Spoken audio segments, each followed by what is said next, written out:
Agora, assim diz o Senhor dos Exércitos: Vejam aonde os seus caminhos os levaram. Vocês têm plantado muito e colhido pouco. Vocês comem, mas não se fartam. Bebem, mas não se satisfazem. Vestem-se, mas não se aquecem. Aquele que recebe salário, recebe-o para colocá-lo numa bolsa furada. Vejam aonde os seus caminhos os levaram. Subam um monte para trazer madeira. Construam um templo, para que eu me alegre e nele seja glorificado, diz o Senhor. Vocês esperavam muito, mas para surpresa de vocês, acabou sendo pouco. E o que vocês trouxeram para casa, eu dissipei com um sopro. E por que fiz isso? Pergunta o Senhor dos Exércitos. Por causa do meu templo, que ainda está destruído, enquanto cada um de vocês se ocupa com a sua própria casa. Por isso, por causa de vocês, o céu reteu o orvalho e a terra deixou de dar o seu fruto. Provoquei uma seca nos campos e nos montes, que atingiu o trigo, o vinho, o azeite e tudo mais que a terra produz, e também os homens e o gado. O trabalho das mãos de vocês foi prejudicado. Muito bem. E vamos ver depois como é que isso aparece lá no Novo Testamento. O que é que Jesus passa a ter a ver com tudo isso? Então, por favor, lá em 1 Pedro 4, 1 ao 11. Portanto, uma vez que Cristo sofreu corporalmente, armem-se também do mesmo pensamento, pois aquele que sofreu em seu corpo rompeu com o pecado, para que no tempo que lhe resta não viva mais para satisfazer os maus desejos humanos, mas sim para fazer a vontade de Deus.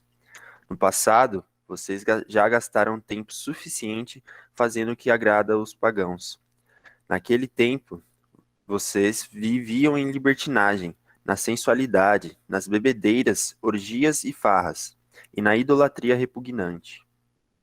Eles acham estranho que vocês não se lancem com eles na mesma torrente de imoralidade, e por isso os insultam. Contudo, eles terão que prestar contas àquele que está pronto para julgar os vivos e os mortos. Por isso mesmo o evangelho foi pregado também a mortos, para que eles, mesmo julgados no corpo segundo os homens, vivam pelo Espírito segundo Deus. O fim de todas as coisas está próximo.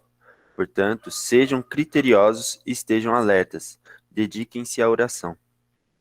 Sobretudo, amem-se sinceramente uns aos outros, porque o amor perdoa muitíssimos pecados. Sejam mutuamente hospitaleiros sem reclamação. Cada um exerça o dom que recebeu para servir os outros, administrando fielmente a graça de Deus em suas múltiplas formas. Se alguém fala, faça-o com Se alguém fala, faça-o como quem transmite a palavra de Deus.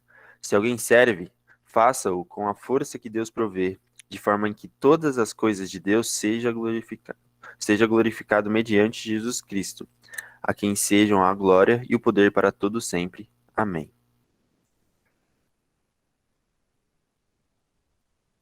Amém. Então, a Geo pode já vir aqui para perto da gente. Eu vou fazer uma oração e a palavra é sua. Deus Pai, Senhor Todo-Poderoso, se conosco, Senhor, nesse momento, se com o Ageu, que o Teu Santo Espírito possa conduzir as palavras que já foram organizadas por Ele nesse momento de organizar a pregação, e que nesse momento em que as palavras saírem da boca dele e chegarem aos nossos corações, Teu Santo Espírito nos organize, Senhor, que seja uma revelação Tua para as nossas vidas, em nome do Teu Filho Jesus. Amém.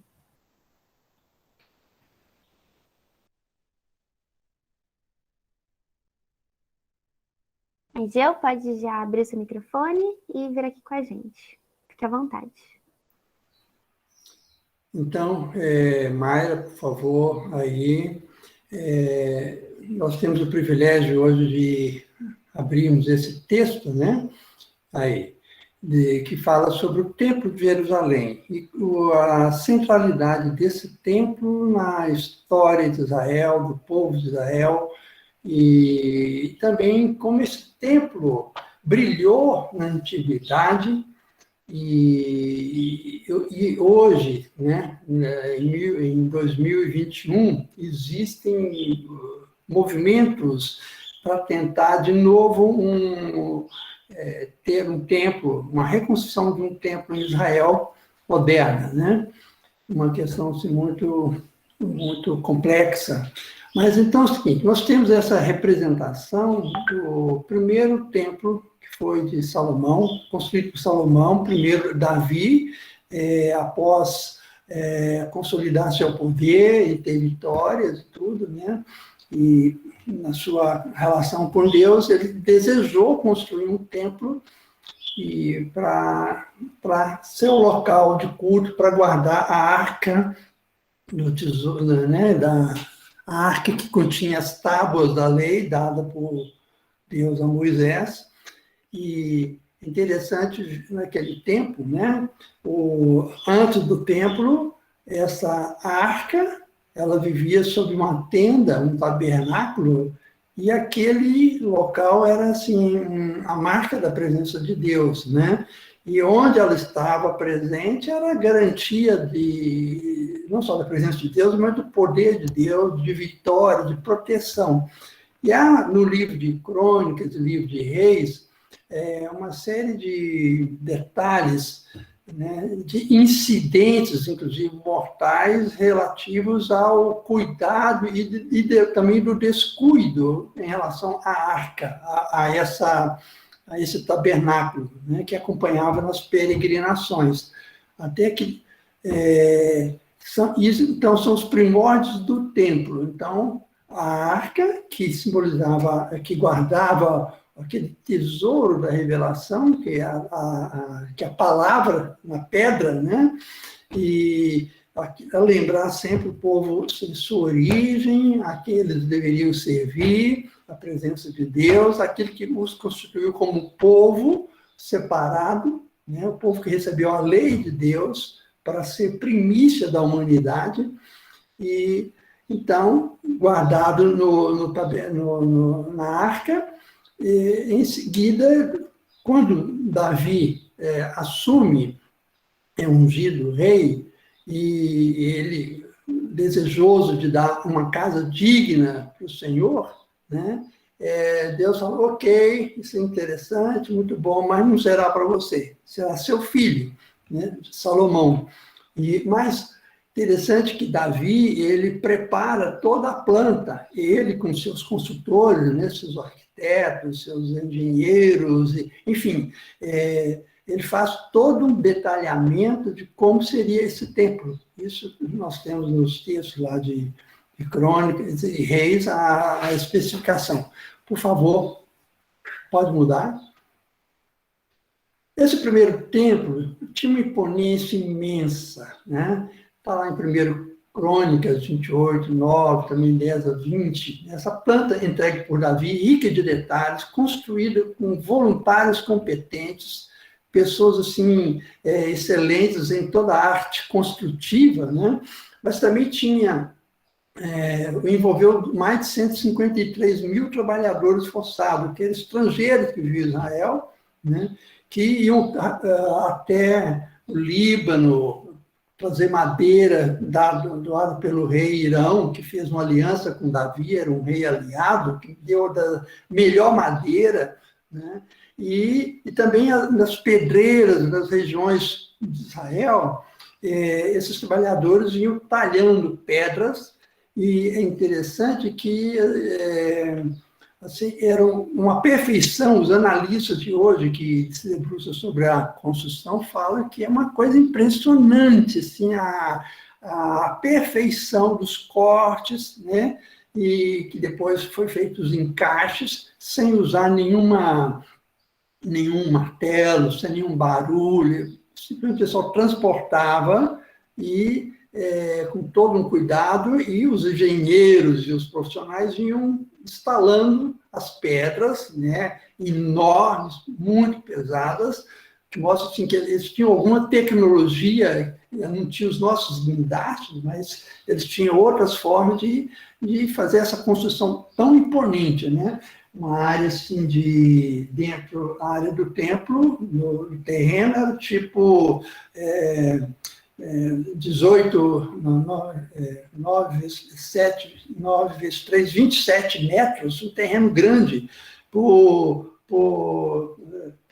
11, por 20, era algo assim que daria para construir 3 mansões muito grandes, tá? E esse templo, ele fala, é uma dimensão física, material, exterior da relação humana com Deus. Vamos considerar assim, o significado dos templos, né? Está lá essa construção e que visualiza, que mostra, né, que atrai as pessoas, onde é um marco material dessa presença do sagrado, né? O extraordinário e atemporal que se instala no cotidiano. Lembrando que outros povos também têm seus lugares de referência. Os nossos indígenas têm a casa de reza ou uma casa comum. O templo lá em Jerusalém, como essa casa dos indígenas, é um lugar que centraliza, que atrai, que as pessoas se veem, reforçam o laço social.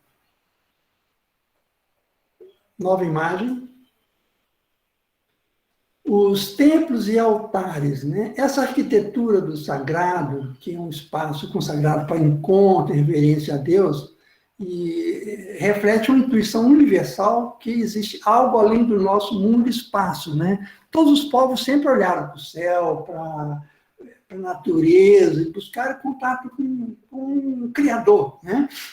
E logo se construíram altares ou algumas construções que demarcavam um lugar especial, que era onde aconteceria uma epifania, uma manifestação divina, né? No caso do templo e da nação israelita, havia uma convergência que promovia uma unidade, que reforçava a identidade, era também a memória da presença de Deus, e ali era o coração da nação.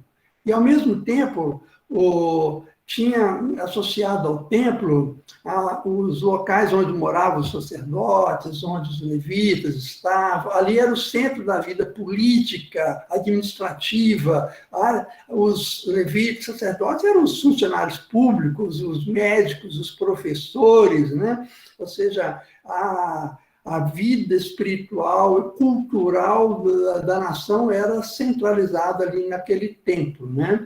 E, anualmente, as famílias faziam procissões. A gente vê da própria família de Jesus indo com ele lá para a apresentação, quando ele era pequeno, né? Mas também todo ano, e aos 11, 12 anos acontece aquele episódio de Jesus se perder, ficar lá com eles, a família volta. Então, haviam procissões alegres. Na ida e na volta era muita festa para ir naquele templo, né? Havia também um sentimento assim de sacralidade, quase que assim, mística e também supersticiosa, né? Sim, a violação do templo era um sacrilégio muito terrível, né? Essa abominação que era punida com a morte. No caso específico desse templo de Jerusalém, nós vemos seus compartimentos, né? Ele era visto de todas as partes, as pessoas que ficavam no alto do Monte Moriá. Esse Monte Moriá é onde o Abraão quase matou o seu filho em sacrifício. Ele cumpriu, iria mesmo imolar o Isaac, o anjo, né? Susteve a mão. Então, aquele local sagrado depois se viu também de local para a construção do templo, né? E as pessoas iam chegando e levando as suas ofertas, os animais, e iam lá para ser instruídos, para participar daqueles sacrifícios, mas ficavam no pátio. E eles olhavam para dentro lá do santuário, que é um outro ponto de acesso mais restrito, né? E ao fundo, que era acessível apenas para os sacerdotes, era o Santo dos Santos, e que poderia ser acessado uma vez ao ano, segundo todo um ritual muito complexo, né? Bem, durante séculos, esse templo serviu, então, para essa unidade do povo, para o sacrifício, para o ensino, para a instrução, né? E as famílias se viam, pessoas conheciam diferentes clãs, a vida social de Israel, né? Da nação como todas as várias tribos, grupos, acontecia muito ali, era socialmente muito importante. Agora, Jesus, no seu tempo, né, uns 1000 anos depois disso, quase, ele um dia chega no templo e vê o pessoal lá com todo aquele comércio, com toda aquela violação mesmo, né? Que ele falou, olha, minha casa é casa de oração, não é um lugar de comércio, né? E então Jesus, zeloso pela casa de Deus, não como um burocrata do sagrado, né? E ele faz aquele ato assim, não de rebeldia, um ato de justiçamento, e chama atenção, olha, o que vocês estão fazendo com esse templo, né? E quando, um pouco antes da sua prisão, né, ele estava lá passeando em volta do templo e as pessoas comendo, olha que todo orgulhoso, que grande construção, que coisa fantástica, né? E olhando para aquele templo como um ídolo, como um fim em si mesmo, né? E Jesus aproveita desse incidente e fala, olha, pode derrubar esse templo que em 3 dias eu vou levantá-lo, né? E aí eles não entenderam, né? E mais tarde, com sua morte, que eles entenderam. Mas Jesus falava que ele era o templo, ele era maior do que o templo, não era... E aí diz, isso prepara o ensino de que, sim, um templo, uma igreja, um cenáculo, é um lugar muito especial, consagrado para a gente se lembrar da presença de Deus, a gente orar, tudo bem. Porém, Deus, em última análise, não necessita de templos feitos por mãos humanas. Não necessita, né? E Jesus anuncia o nosso corpo como templo da habitação de Deus. Isso que é importante. Vamos ver alguns ciclos históricos e espirituais relacionados a esse templo que o Ageu comenta. Jeremias, Naum, Isaías, os profetas sempre, desde logo após a abertura desse templo, da inauguração, a gente começa a ver na história sucessiva dos reis de Israel, né, e Judá, apostasia, crimes, injustiça e rebeldia. Após essas exortações não ouvidas dos sacerdotes, a população insistia, tinha altos e baixos muito frequentes, e geralmente baixas maiores ainda, que redundaram na conquista de Jerusalém, destruição do templo, exílio da população. Ou seja, aquele esplendor todo de Salomão durou pouco tempo, e há uns detalhes sobre a construção. Seguinte, foi gasto 7 anos para a construção desse templo, grandioso, com materiais de primeira, aquela coisa realmente gloriosa. Mas Salomão, em suas alianças políticas, ele ouvia os militares, está escrito lá, ele ouvia os seus generais, depois querendo fazer alianças com outros povos. Ele construiu um palácio para ele muito maior, demorou 14 anos, uma coisa suntuosíssima, e construiu uma série de outros apêndices, né? Então, isso mostra já um desvio de um certo da personalidade do Salomão, né? Ele se engrandeceu muito com aquilo ali, tá? Enfim, e logo a consequência é a divisão do reino, a briga, dois povos, e aí isso vai marcar a história de Israel daí para frente, né? E depois o reino do norte se corrompe muito mais profundamente e rapidamente, e é destruído também por sucessivas conquistas de povos vizinhos, né? E é destruído. Aí Judá resiste mais um tempo, mas não adiantava. A experiência das punições, a experiência da destruição de Israel não valeu tanto para ajudar. A história mostra, mas o aprendizado é muito lento ou nenhum. Enfim, a natureza pecaminosa foi predominando e aquele reino glorioso foi finalmente destruído, conquistado primeiro pelos assírios, depois pelos babilônios, depois pelos persas, né? E aí nós temos uma questão.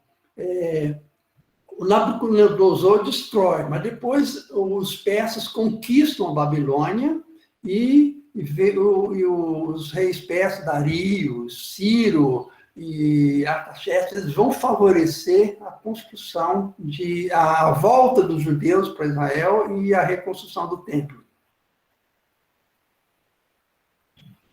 Pode mudar. Mas o que acontece nesse período em que eles estão lá no exílio da Babilônia? Ou seja, um período prévio à reconstrução. Eles, destruídos, dominados, e o povo no cativeiro. E nesse tempo de cativeiro coletivo acontece aquela elaboração das perdas, das humilhações no meio da escravidão. Como é que nós podemos nos alegrar na beira do rio? Né? Tem aquela música, Chora Israel, mas é um tempo em que se processa pela memória, revisões e redescoberta dos textos, e onde os copistas reúnem a tradição oral, escreve os textos do cânon da Bíblia hebraica. Então, o desterro, o exílio, foi muito importante no sentido assim, de morrer uma velha nação, um velho hábito. Eles falam, nós não fomos feitos para a escravidão. Eles relembram do passado, das promessas de Deus. Então, se dão o trabalho de voltar à palavra de Deus e escreve os pergaminhos.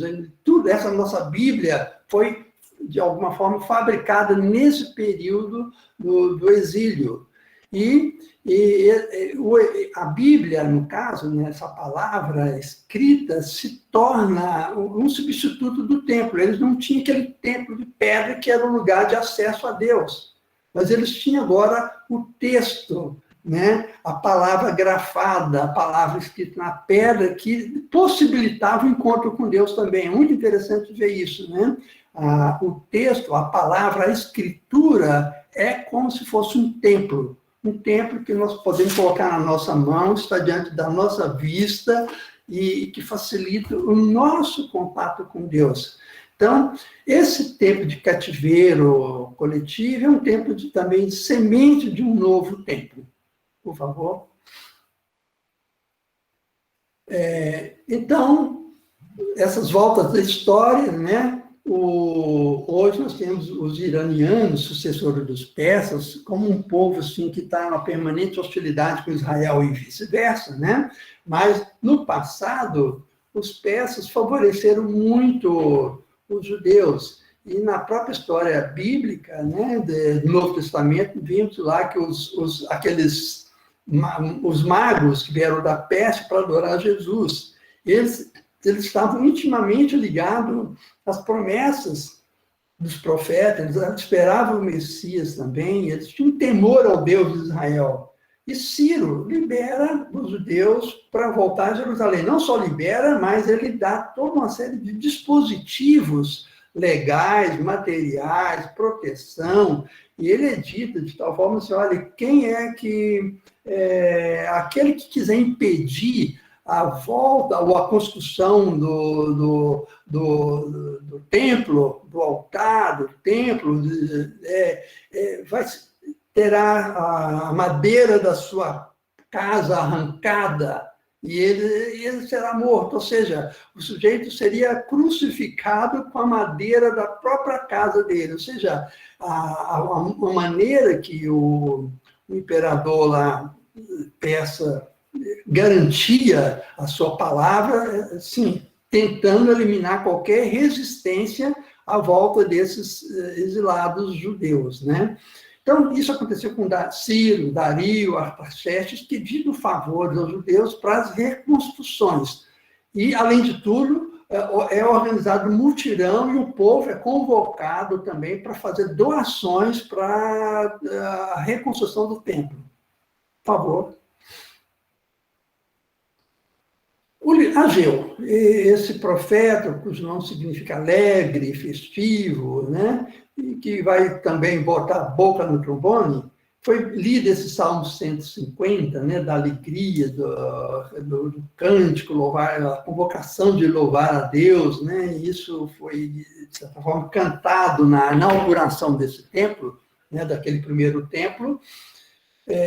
Quem é Ageu? Ele nasceu provavelmente no exílio, parte dessa turma que nasceu no exílio e que vai ser a geração da reconstrução.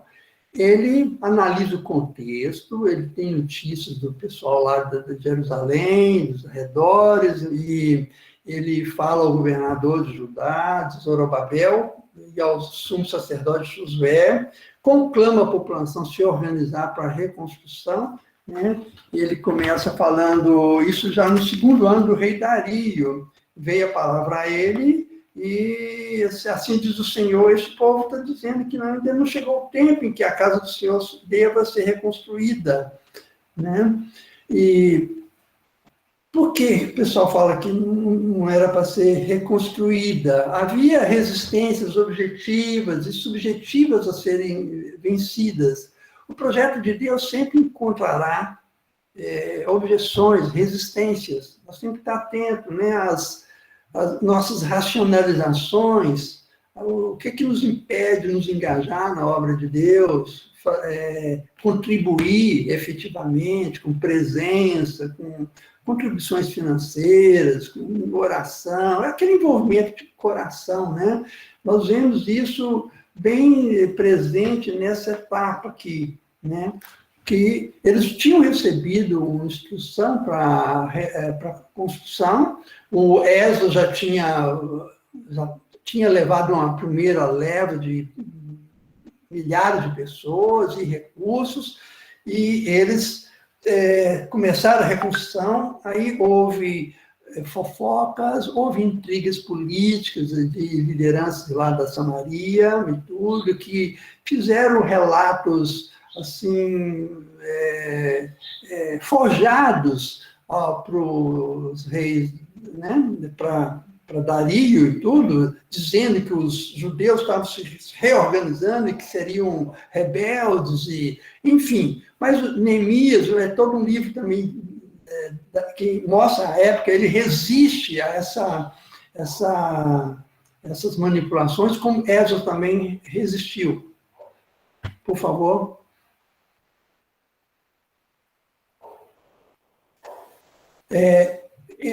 Então, será que chegou o tempo de reconstruir a casa do Senhor? Aí se mostra um drama assim, entre os interesses particulares e o coletivo, né? O meu projeto de vida e o projeto nacional, o projeto comum, vontade de Deus. Mostra também algo muito presente no nosso cotidiano, né? Assim, a nossa sociedade gira em torno de competição ou cooperação.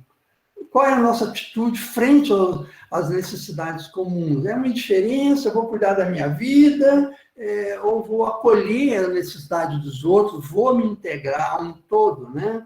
O que vai nos trazer satisfação? Se eu buscar o que eu desejo, será que eu serei feliz?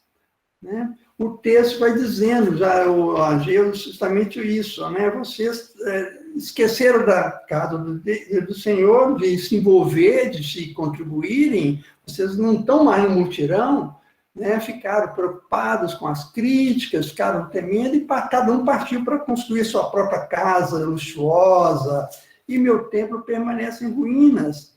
E aí, o que tem acontecido com vocês? Vocês têm semeado muito, colhido pouco, né? Isso não mata a sede, nem a fome de vocês põem roupa, mas ninguém se aquece, recebe um salário, mas é como se fosse um saco furado, a inflação corre. Aí o profeta começa a analisar, olha, vocês podem conquistar o mundo, mas não vão ter nada. A parte da vontade de Deus não existe realização possível. Acordem, acordem.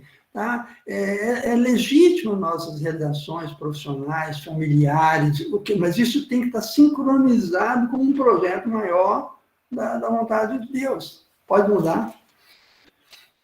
E há um detalhe interessante quando a gente observa os textos de Esdras, né, que foi o primeiro que começou, e depois, após a exortação do Ageu, a retomada, que, veja bem, havia uma terra arrasada, eles estavam no exílio, aí começa a voltar. Para a reconstrução, a primeira coisa foi o altar. O primeiro elemento de construção foi o altar para adoração, para sacrifícios. Depois, o templo. Finalmente, os muros. Então, assim, a nossa reconstrução deveria seguir esse mesmo roteiro, do mais interior até o exterior. Né? Mas o que acontecia, o que o Ageu vai denunciar aqui, houve uma inversão. As pessoas estavam preocupadas com suas casas, cada um com sua sobrevivência, e esqueceram do projeto comum, que era o templo. Né? E então, com Esdras, ele vem e coloca, não, é o altar, os holocaustos, os sacrifícios, depois os alicerces do templo, e aí quando é lançado os alicerces do templo, aí tem manifestações de gritos, de alegria, choro, tudo. Aí ocorre paralisação devido àqueles ataques que já fomos falando, né? De estrangeiros e tudo, desanima o povo, ou seja, a obra de Deus, a obra missionária, a gente perseguir em nossas missões de vida, conectar com Deus, sempre nós vamos ser atacados por desânimo, e há várias fontes de desânimo possíveis, né? Então, que a gente esteja atento a isso. Aí o Ageu e o Zacarias, eles exortam, né? Lembra do decreto de Dario e exorta a retomada, né? E aí depois o templo é construído e é instalado, é inaugurado, tá? Isso está descrito em Esdras 6 e 7, né? E pronto. Mas 100 anos depois, após Esdras, nós vemos de novo agora o Neemias liderando a reconstrução do templo, do muro, né, a parte, então, que demarcava a cidade. Aqui, eu mandei um vídeo para vocês alguns dias atrás, quem não viu, vale a pena ver, é lindo, vai explicando toda essa história. Por favor. Vamos considerar a adoração particular, a congregacional e comunitária. Né? Então, não participar das celebrações de cultos a Deus complementa-se a imprescindível prática da devoção particular, secreta, no quarto, na solitude, ou na barriga do peixe, ou na cama do hospital. A questão é que onde se adora a Deus? Né? Jesus deixou muito claro nos episódios dele em relação ao templo, ok, o templo é importante, desde que sirva aos propósitos de Deus e não seja um lugar de idolatria, que não caiamos na templolatria. Como também, dentro do novo visão bíblico, não existe lugar chamado Terra Santa. Porque todo local pode ser sacralizado. Né? E Jesus dá essa lição muito clara. Vocês estão preocupados se é em Gerizim ou se é em Jerusalém? Gerizim era um templo assim, muito modesto. Os samaritanos adoravam a Deus lá, e Deus aceitava essa adoração. E em Jerusalém, ele tem suntuoso. Jesus falou, não se trata disso, vocês estão equivocados. Vocês estão confundindo o meio com o fim. Deus espera que a adoração em espírito e em verdade. Pode ser lá, dentro da barriga do peixe, do Jonas. Pode ser de alguém que está clamando a Deus e adorando no leito. Pode ser alguém no meio de uma crucificação, visualizar a glória de Deus. Pode ser no meio de um apedrejamento, que a pessoa tem a visão da glória de Deus, como foi com Estevão. Então, não é questão que no templo há algo tão especial. O que eu destaco como especial de uma célula, de uma primeira presbiteriana, de uma igreja batista, de um templo X, Y, Z, é que é um espaço congregacional, comunitário, onde uma série de outras providências podem ser tomadas, em termos de educação de criança, ação social, sociabilidade, as pessoas se conhecem, inclusive, com trocas afetivas, futuros casamentos, mutirões sociais. Tem essa importância, sim, tá? Mas no sentido estrito de adoração, Jesus ensina que pode ser no quarto, né? Pode ser no silêncio, na solitude. Por favor. Vida com sentido, né? Tudo isso, segundo aquelas exortações que o Ageu fez, né? Que vocês semearam muito, colheu pouco, ou a parte da vontade de Deus, vocês estão trabalhando em vão, é correr atrás de vento, e fica a questão, assim, sobre realização do sentido de vida, né? E, enfim, vocês estão correndo pela própria casa, pela própria causa, e o meu templo permanece em ruínas. Aí ele lembra, olha, por isso os céus retêm orvalho, a terra não produz fruto, vem a seca, né? Rarei o vinho, o azeite, a terra fica difícil, existe problema com os animais, com as pessoas. É muito apropriado para nós hoje, não? Considerar que às vezes a gente se esforça, gasta muita energia com aquilo que não é essencial, né? A Terra está bem esgotada dos seus recursos, porque as pessoas estão numa doideira consumista, né? E querendo reforçar. Quantas pessoas a gente conhece assim, que empregam quase toda a energia da sua vida para construir proteção bancária e financeira para o futuro, e no meio disso ele adoece, perde família, arrebenta com tudo, né? Ou seja, é uma alienação. Todos nós somos sujeitos a uma alienação individual ou coletiva, como aconteceu com aquele povo, né? Cada um tentando se defender ao máximo, em vez de buscar uma unidade, uma irmandade, uma fraternidade. Na cooperação, nós vamos muito mais longe, como as formigas, né? Ontem estamos vendo um formigueiro funcionando assim, impressionante ver a cooperação entre elas e tudo, as abelhas, né? E no processo evolutivo, a gente sabe que nós ganharemos muito mais quando há uma cooperação do que se a gente insiste nessa alienada e patológica competição de todos contra todos, para ver quem tem mais sucesso, quem ganha. Isso é adoecedor, né? E nós vemos os primórdios disso naquele tempo, e Ageu bate em cima, contra isso, e conclui. É bom que a exortação dele foi ouvida, Zorobabel, o governador, e também Josadac, o sumo sacerdote, atenderam, e o povo temeu, eles viram a pregação que funcionou, eles temeram a Deus, opa, né?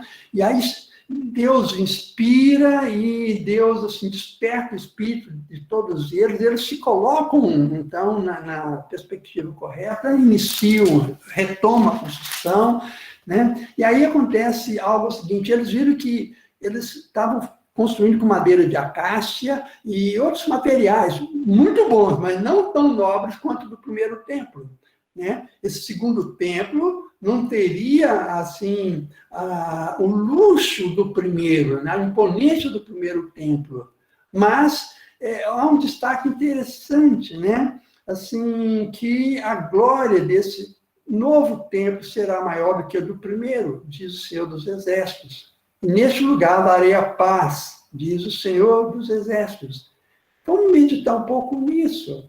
Mesmo com um material mais frágil, menos valoroso, a glória seria maior. Alguns autores comentam o seguinte: esse primeiro templo era como se fosse a glória de Deus, muito visível. O segundo templo pode se referir a Cristo encarnado na condição humana, frágil, né? Mas nessa condição humana frágil, nós vimos todo o poder da ressurreição, da glória de Deus, ou seja, Cristo tem maior glória, em certo sentido, né? Ou seja, nesse corpo frágil, mortal, não importa os materiais com que a gente chega, e Jesus teve um olhar muito discreto para isso, quando ele verifica aquela mulher pobre que dá uma oferta de centavos, e falou, essa deu maior, deu muito mais do que aqueles que assinaram lá um cheque ou fizeram uma grande transmissão pelo cartão de crédito. Deus valoriza de uma maneira muito distinta, né? Mas importa que outra aplicação que a gente pode fazer é que aquilo que está quebrado, que foi machucado, né? Nossa vida pecaminosa, nossa vida assim, poderíamos estar sujeitos ao juízo, à condenação, nós com todas as marcas da vida, as pessoas machucadas pela vida, quando tem esse encontro com Cristo, né, há uma restauração, é uma glória muito maior. Né? O restaurado é muito mais grandioso. Essa é uma grande lição. Ou seja, quando nós estamos dentro da vontade de Deus, a vida ganha sentido. Daí a exortação de Jesus em Mateus 6,3, olha, consoante a palavra lá de Isaías, que fala, olha, vende comprar sem dinheiro, sem preço. Né? Jesus fala, buscar em primeiro o reino de Deus, a sua justiça, a sua vontade, vincule-se a Deus, esteja sintonizado com Deus, com a sua palavra, que tudo mais será acrescentado, todas as nossas necessidades serão satisfeitas. Essa é uma palavra fantástica, que a gente tem que estar sempre lembrando. Né? Quando a gente foi desclassificado num concurso, injustiçado no emprego, quando a vida, aparentemente, tem seus reveses para a gente, quando parece que a vida diz um não para nós temos o sim de Deus. Na perspectiva de Deus, nós nunca seremos perdedores. Nós podemos ser perdedores segundo os valores do mundo. Né? Quando a gente vê na televisão, na internet, o que é mostrado como sucesso, glória, fama, a gente sabe como que isso é alguma coisa tão efêmera, tão insubstancial. Mas quando você se depara com pessoas simples, letradas ou iletradas, pessoas temente a Deus, cheias do Espírito Santo, nós sabemos que tem algo diferente, que permanece, há uma solidez, uma vida com sentido, pessoas plenas, porque estão vinculadas a Deus, não importa onde mora, a condição financeira, se está sendo reconhecido ou não pelo mundo. Né? Que a lógica do Espírito é bem outra. Palavra de Jesus. Pode mudar? E terminando, é isso aí. Muitas outras lições são possíveis desse pequeno livrinho, né? Lembrar que a glória desse novo templo será maior do que o primeiro. Que Deus nos abençoe e que a gente coloque a nossa vida na perspectiva certa, né? Valorizando a comunhão no corpo de Cristo, que é uma solução para um falso problema contemporâneo entre individualismo e coletivismo. No campo político, nós vemos esse debate, né? Uma tendência assim, muito de cada um por si, quem se torna mais milionário ou bilionário, ou propostas assim, socializadoras, ou totalitárias, ou coletivistas. Né? C.S. Lewis, num pequeno estudo dele sobre o corpo de Cristo, analisando os debates da sua época, década de 40, de 60, onde era muito quente a disputa entre comunistas, nazistas, liberais, fascistas, capitalistas. Ele falou, gente, isso é um falso problema. São duas alienações. Né? O corpo de Cristo reconhece a individualidade de cada um, a importância de cada célula, de cada órgão, de cada pessoa, integra tudo organicamente e Cristo é o cabeça. Então, nós somos chamados, então, a desenvolver nossas potencialidades humanas, individuais, nossos talentos e dons, a serviço do corpo, da glória de Deus e para abençoar as pessoas. Ou seja, a nossa realização existencial plena, ela acontece na medida que nós estamos integrados no corpo de Cristo. Assim, nós seremos uma bênção para a humanidade. Amém. Deus abençoe a todos.